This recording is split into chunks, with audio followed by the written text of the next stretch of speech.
me, Elizabeth Small. Elizabeth, can you introduce yourself to our viewers? Good evening, I'm Elizabeth Small. I'm from the Cathedral of the Immaculate Conception. I'm a pre-candidate at the Mercy Convent at Meadowbrook. Elizabeth, you're solely interested in religious life. Can you tell us what really inspired you to go in that direction? Interesting story. um, in 2002, I joined the RCIA. A good friend of mine introduced me to the program. It's a 2 years program, and so I did it for 4 years because I came from Islamic background, parents. My brothers and sisters Muslim. Even my daughter is a Muslim too. So it was difficult for me during the process discerning that. However, in my third year in the RCI program, my parents showed me my baptism certificate. At 6 months old, I was baptized by my parents. Very strange story. They're married and rented an apartment, and the landlady was Catholic. And so they took me to the Catholic Brickdam Church and had me baptized. And after my great grandfather passed away, my parents went back home, and so they never told us anything about my baptism. So, in the process of the RCIA, there my mother now told me about that because I was already entered for baptism. So now I had to change my status there to for continuation for First Communion and confirmation. So in 2004, I was confirmed, became a member of the cathedral.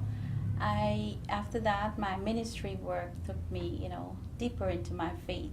I joined the readers group, the youth ministry, as well as there was a vocation program on called Search, headed by Sister Beatrice, the late Sister Beatrice from the Ursuline Convent.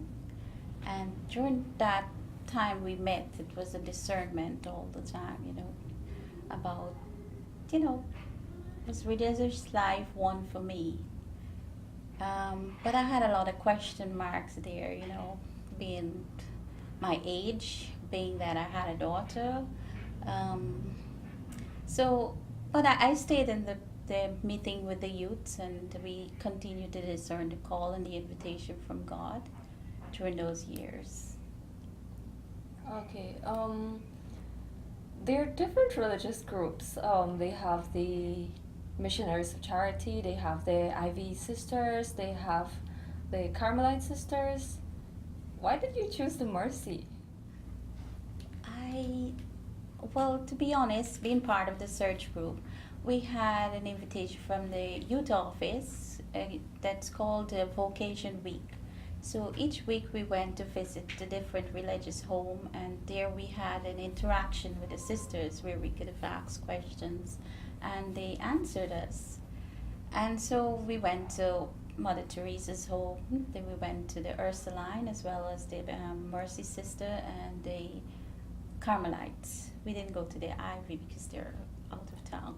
But during that time, there were questions came up, and the answers that we got to our questions, burning desires there, where it was a discerning period. But even so, at that point, I didn't decided on any of the orders that they were all interested. Um, but I felt like I was shopping around for the best deal on God at that point in time. Being in the business field, it felt that way. However, I recalled going to my spiritual director, Father Paul, and asking his help on discerning the next step that I wanted to take in my life. And he took me through a 36-week retreat, St. Ignatius retreat, and that really helped me a lot to reflect on my own life and journey with Jesus to see, the moments there God has been present and how present He was in my life, and that invitation to walk closer with Him. And one day I recalled picking up a book on Sister Catherine Macaulay's life.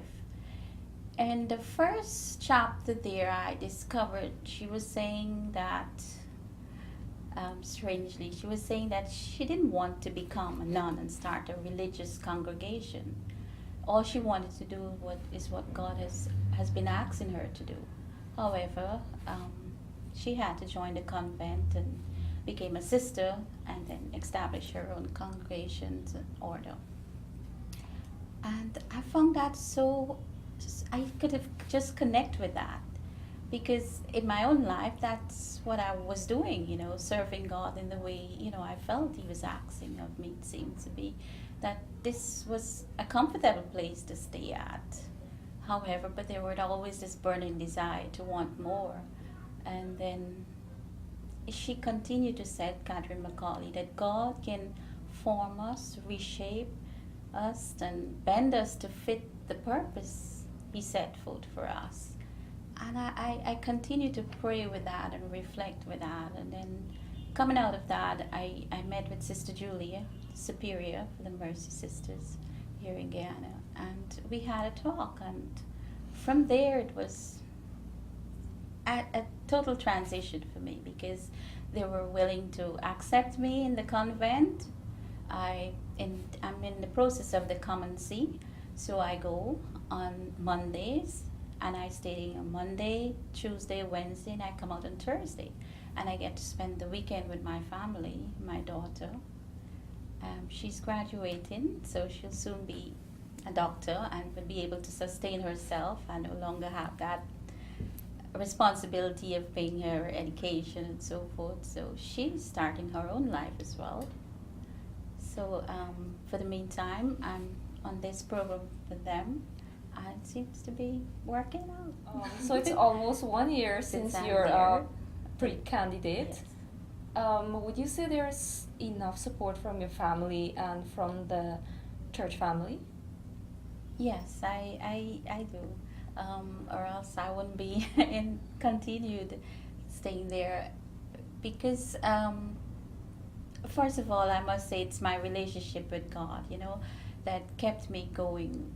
And there are challenges, of course, but through it all, He's seen me through it. For my daughter, as well as my parents, brother and sister, they're not Catholics, they're Muslim, and it's difficult for them to understand my choice. However, through my way of life, they have come to accept, well, this is what God wants for me. It makes me a better person. They see me as a happier person. They see me as a strong person that they can console and confide in, so they're supportive. Okay.